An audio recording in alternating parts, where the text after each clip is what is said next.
Yeah, exactly. I think we do it on purpose just because we want it to be sort of an exclusive thing. Like if you're not part of it, you better go back and watch it all. Hmm. But Yeah. over the years, we've definitely wanted to change the show Mhm.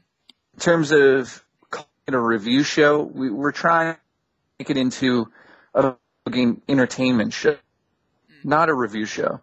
I think a review show online, unless you have a company that's willing to pay for everything, Mhm. is probably the hardest thing to do. All right.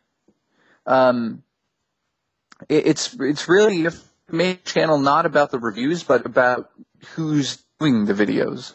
Mm. All right. That's what makes it different than being a review show like IGN. Because IGN's a company, and they hire people to go on there, stand in front of the camera, and tell their opinions.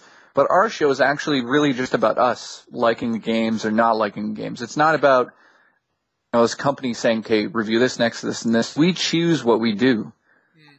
and I think a lot of kids start channels not understanding that. They think like, "Oh, I better do this review because that's what's popular right now, and that's going to give me views." That's definitely not a way to go about it. I mean, yes, obviously a big game coming out where you probably want to review it, probably, but also, do you want to play it?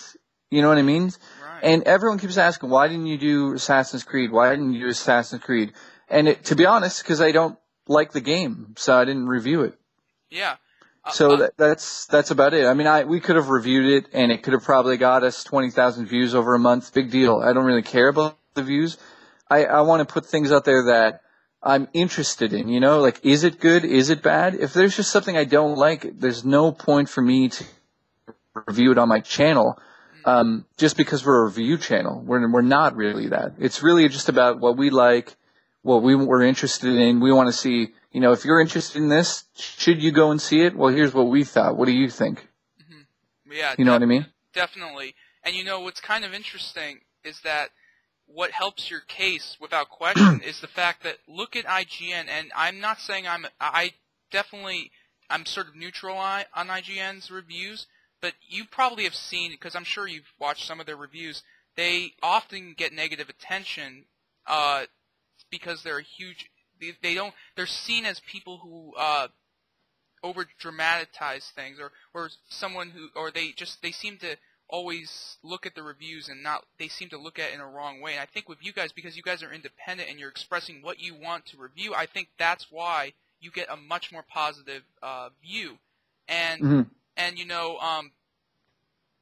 and what's also interesting is that even I'll admit it, I kind of felt the same way. Not like I wasn't like, oh my god, this is definitely going to be successful, I gotta do this. But I was thinking about that I thought that could be an influence. For example, a Grand Theft Auto 5 trailer comes out, and I put up a Grand Theft Auto 5 announcement video the week before, because that was when it was first announced. I put up my trailer review, and I was thinking, like, leaving the studio, that video is like the potential to be my highest view video. It could really go viral because it's like I had checked that there weren't that many trailer reviews yet, and it's doing all right. But my Grand Theft Auto 5 announcement video, not my trailer review, went viral, and it's right now still my highest viewed video. That is really what interests me, because I'm looking at that and going, why is it that that video became viral all of a sudden and this one did not? Even though this was a trailer review, you thought that that's what the people were going to look for. That's what was popular. You know what I'm saying? Yeah, that's another thing we could talk about for hours. But Yeah. I mean, we have 302 videos now, and if I could never explain to you why certain things get more views than something else, I mean, It's just what? crazy. Yeah, it makes no sense. We put up a review for the film Splice Mm, on a year ago or whatever, mm, and we thought like, no one's gonna watch this, and it's like, it's the highest viewed review online anywhere for that film. right. So it's like, we can't guess what's going to be bigger now. We just got to do what we like, and that's it. So for us to do videos based on views, Mm-hmm. actually anybody to do that is the wrong reason. So, Right. I mean, unless you're the type of channel that just goes after the views based on like hot topics, that's okay. Like, for instance, I know that Guns for Hire, which I'm pretty good friends with for now, Mm, for now. That sounds like one day we won't be. But, you know, him and I are pretty close now. And I know for a fact that he puts up videos that are hot topics. But that's what his channel is about. It's not like he's trying to pretend that he doesn't do that. He wants to talk about, okay, here's the latest news, let's talk about it. Yeah. But for us to do something like that all of a sudden would be silly, you know? Like all of a sudden, like a huge topic, let's jump on the bandwagon. We don't do that at all. Right, and also adding to your point, I remember when you asked me on Twitter, I think it was back in early January, you were asking me, because we were talking about your show, and you were asking for my opinion on what you could do maybe to make the show better, because I remember you were kind of like, why isn't Play Bites getting any views? Although I will say this, Jay, if those kinds of views were on my videos, I'd be happy right now. But I obviously for you it was a disappointment. And well, yeah, a little bit. Yeah, well, a little disappointing, anyways. And you were wondering, oh, could we do anything better?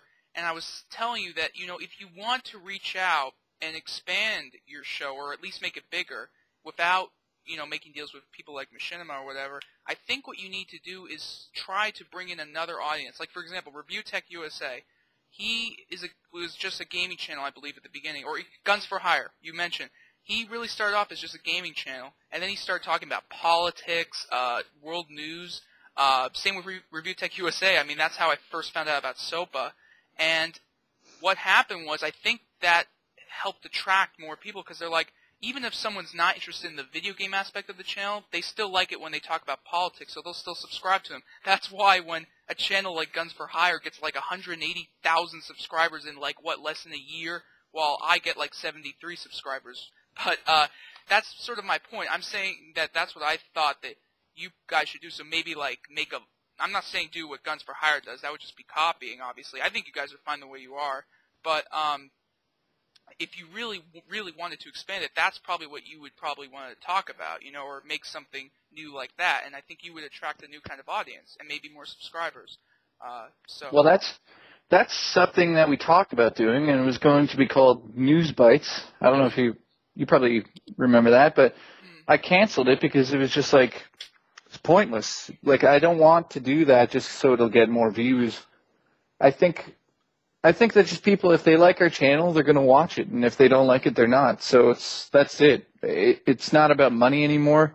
At one point, we thought, oh, we can make money off of this, like a living. We didn't mean like we can make money, like buy fancy cars. I meant like we could actually not do anything else and just do this full time, pay for our house or whatever. But that probably is not going to happen. So we just do it for fun now. It's just fun. So I think when we think about videos we want to do, we just talk about topics that we'd like to do. Yeah, definitely. So, all right, let's move on to my next question. I love how much of these conversations we're talking about. How much now, I remember you have talked a little bit before about how you started the channel. That's what a lot of people just like to ask you. How do you start your channel, blah, blah, blah, blah. I want to ask you that question, but kind of in a different sense. You, like, for example, when I first started the channel, as you probably had the same kind of experience, friends sort of made fun of it, like maybe not necessarily to really hurt it, but just to tease you.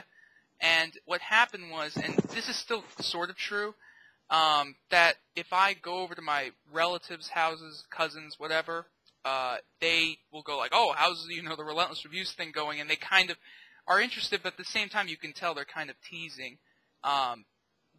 When you first started like that, and I don't know, maybe you didn't have that, I don't know, but if you did, explain how you kind of felt at the time. Like, was it kind of awkward to talk about with your friends, even though you had just started this channel, or did it not really matter to you? I'm curious.